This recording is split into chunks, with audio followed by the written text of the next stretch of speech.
Tak ahoj, vítajte na kanáli For Work and Fun a v dnešnom videu sa pozrieme na ďalšiu synergickú zváračku dostupnú cez Amazon, takže poďme na to, vyskúšame a poriadne ju otestujeme.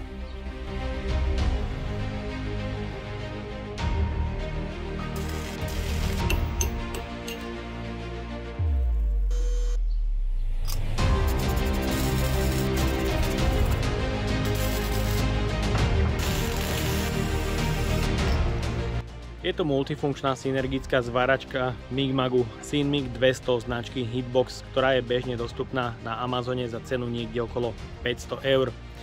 Predáva sa samozrejme aj na AliExpresse a iných webshopoch. Odkazy na tento produkt nájdete dole v popise pod videom a pozrieme sa, či bude konkurencieschopná zváračkám, ktoré u nás v našej krajine v Československu majú bežne dostupný aj kvalitný servis. Takže poďme na to, odbalíme si ju.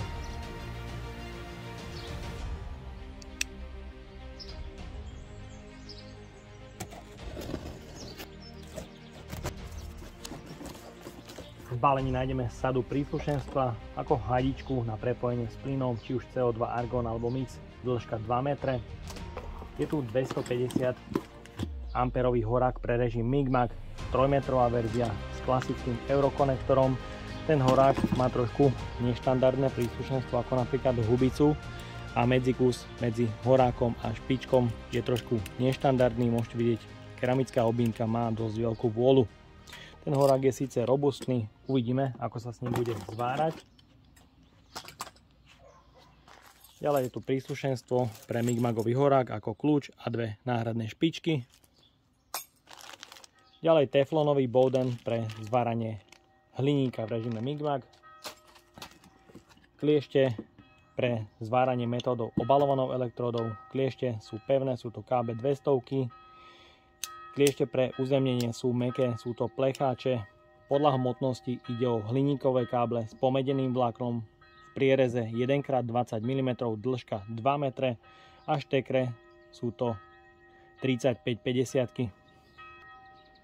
Ďalej je v balení užívateľský manuál, 1 Wolfram s priemerom 1,6 mm, dve vodiace kolieska, kefa a kladívko pre oklepávanie strúsky v jednom a dve svorky pre upevnenie hadičky. No a v balení je samotná zváračka.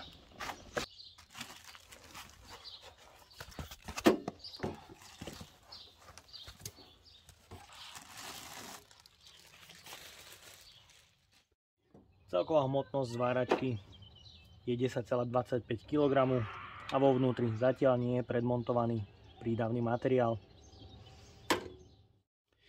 Je určená na sieť 230 V do 200 A. Zvára metódou obalovanou elektródou v režime Liftig, ale primárne je určená pre zváranie v režime Migmag v synergických režimoch, kde dokáže bez problémov zvárať oceľ, nerez alebo hliník, rovnako aj trubičkové drôty. Môže sa použiť prídavný materiál od 0,6 až do 1,2 mm. Pre ovládanie je tu veľký LCD displej s intuitívnym ovládaním pomocou kóderov. Zhora nájdeme pevné madlo pre jednoduchší transport a z boku prieduch odvetrania.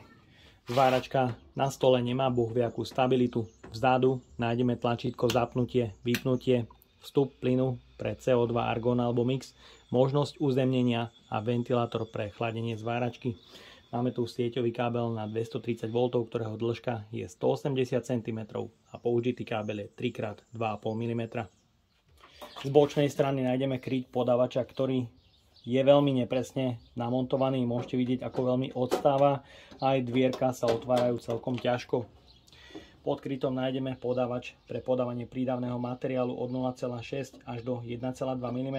Podľa materiálu je tu možnosť použitia horáku Spoolgun, možnosť osadiť cievku od 1 do 5 kg. Podávač má samozrejme možnosť nastavenia prítlaku, ložisko pre prítlak, pružinu pre navedenie prídavného materiálu a je tu osadené jedno vodiace koliesko pre prídavný materiál 1 mm a z druhej strany 0,8 mm. V balení sú aj ďalšie vodiace kolieska.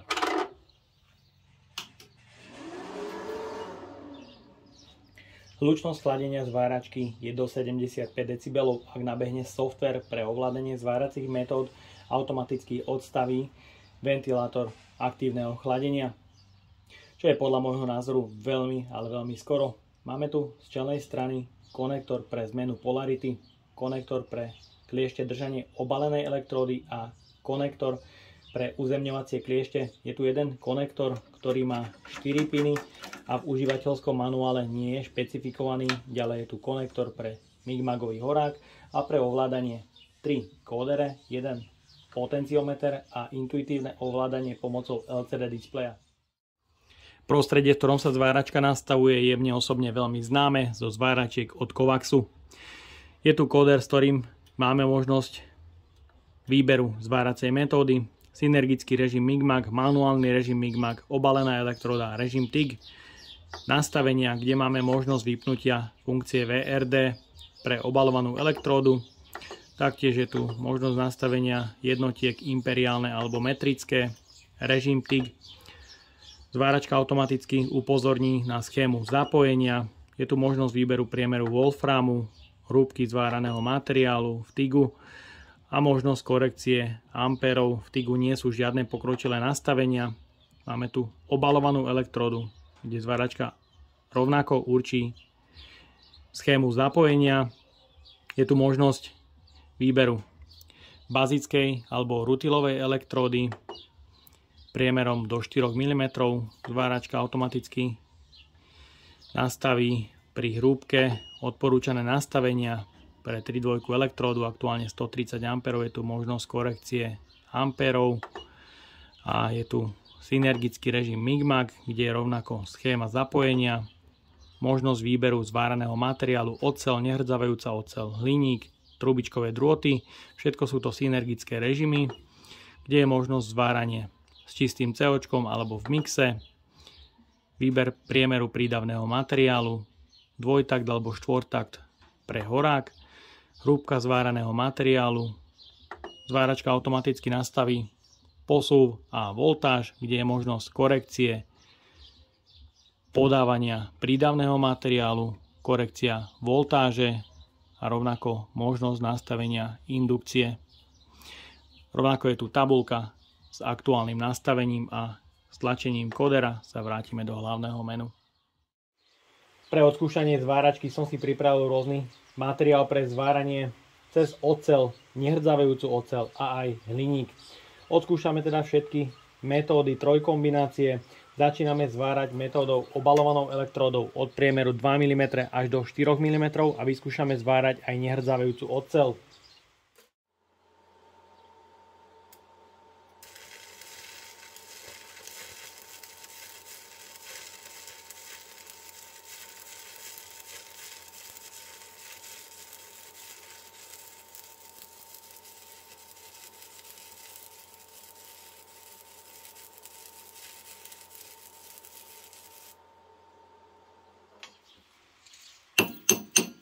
Elektróda o priemere 2,5 mm na 75 A zapálovala o niečo horšie. Je tu taktiež vidieť záporovanie na začiatku zvaru. Následne už ale oblúk bol stabilný po celej dĺžke zvaru.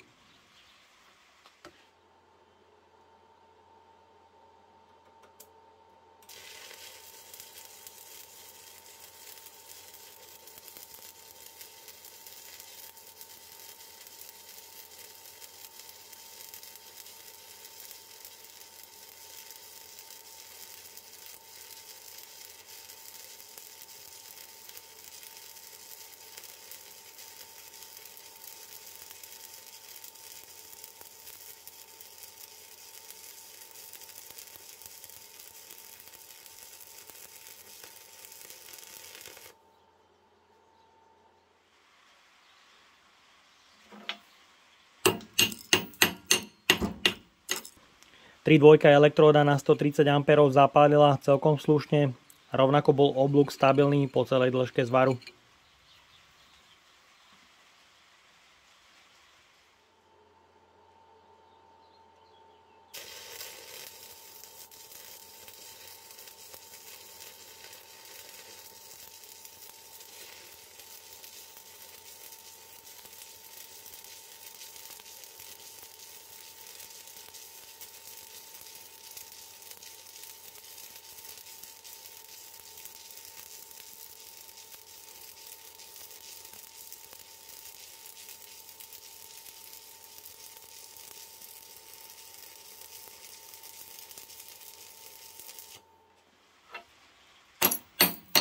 Rovnako elektróda o priemere 4 mm na 170 A zapalovala oblúk o niečo slabšie, ale následne je už vidieť stabilitu oblúku po celej dĺžke zvaru.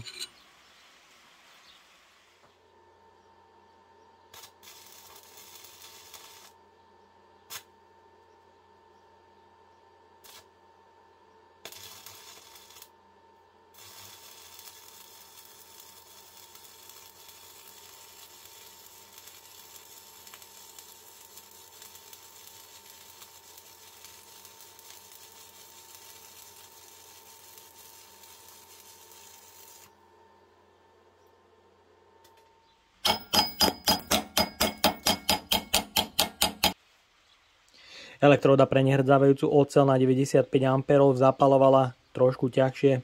Následne bol ale oblúk stabilný po celej dĺžke zvaru a taktiež je vidieť podľa sfarbenia, zvar nie je prehriaty.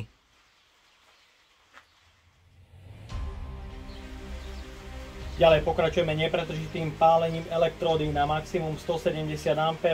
Aktuálna teplota v dielni niekde okolo 25 stupňov. Výrobca uvádza až 60% zaťažovateľ na 170 A, takže nastavím 170 A, zváračka by mala vydržať viac ako 6 minút. Napojil som si to už aj na kliešťový ampermeter a poďme na to.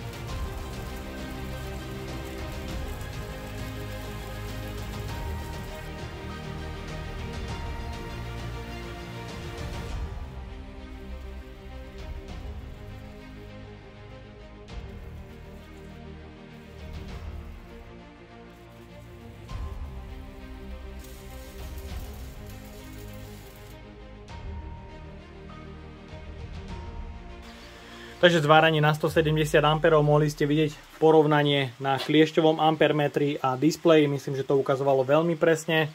Dokázal som zvárať na maximum 170 A v nepretržitom zváraní zhruba 6-7 minút a následne sa zváračka vypla.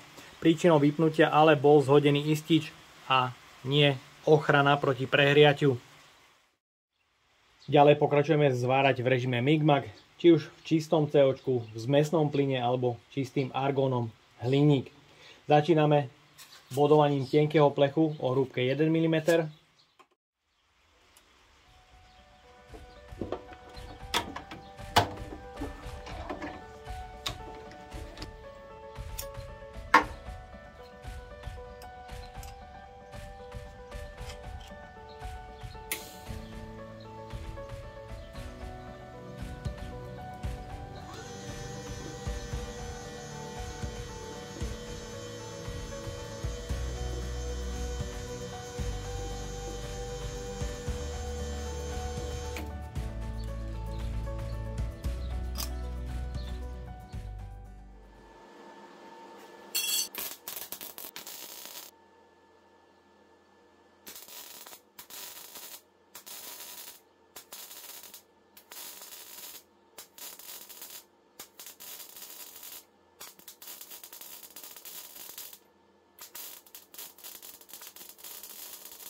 Ďalej pokračujeme kútovým zvarom o hrúbke materiálu 2 mm.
Ďalej pokračujeme kútovým zvarom na hrúbke materiálu 5 mm.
No a pre extrémny test tu mám platničku o hrúbke až 10 mm.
Rovnako v režime MIG vyskúšame zvárať hliník o hrúbke 5 mm.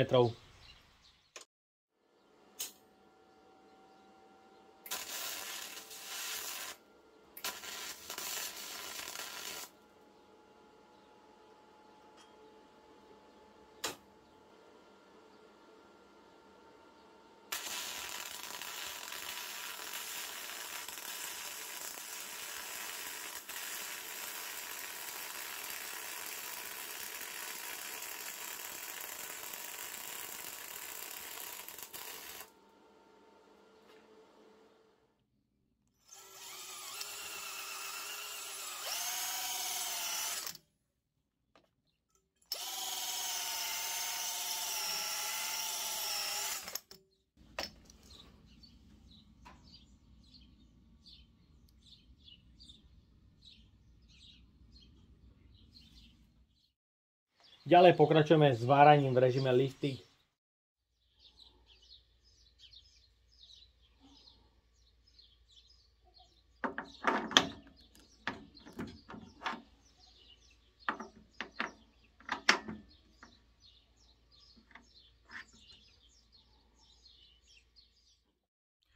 Tak a máme tu záver. Odskúšal som ďalšiu zváračku dostupnú z Amazonu. Musím povedať, že pri obalovanej elektróde zapaluje oblúk trošku ťažšie. Ak už oblúk zapáli, zvar je dokonale stabilný a pevnostne určite dobrý. Tu som odmeral aj nastavenie amperov, ktoré sedí s tým, čo výrobca uvádza. Ako maximum 170 amperov som odmeral kliešťovým ampermetrom a musím povedať, že to dokonale sedí.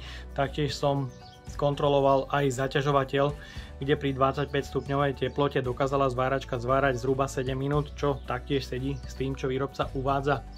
V režime lifting ten som nedokázal bohužiaľ odskúšať, pretože moje príslušenstvo ako horák bohužiaľ nepasuje do tejto zváračky, pretože konektory štekre sú vyformované trošku zvláštne a sú nedostatočne hlboké, takže môj horák som nedokázal jednoducho použiť.